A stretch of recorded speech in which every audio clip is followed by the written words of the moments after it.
Hello po, good morning. Ito na po yung epekto ng bagyong Uwan. Baha, tumba, mga puno ng saging. Grabe.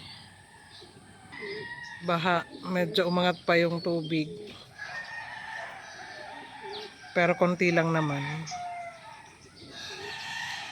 Sana hindi na po umulan para hindi na po tumaas yung baha. Sana po okay po yung kalagayan nyo. Kahit binagyo tayo, ang importante buhay. Nakaligtas tayo sa bagyo.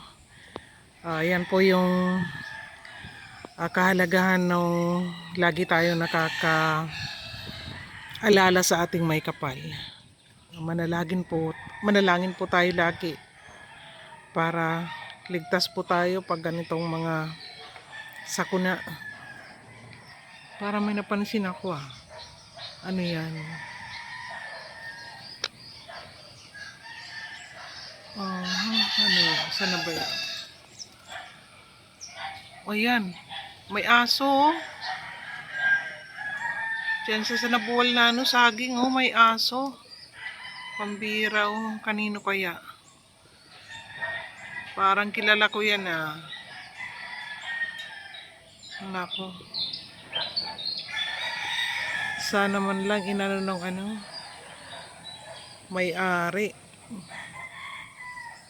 Kawawa, buti nakaano siya dyan sa saging. Di nalunod. Nilalamig na yan, tsak gutom na yan. Sana inaasikaso ng may-ari.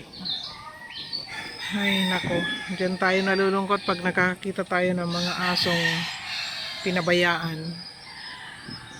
Ilang araw pa yung forecast ng Pag-asa, dapat maghahanda. Kasama po yung safety naman sana ng ating alaga.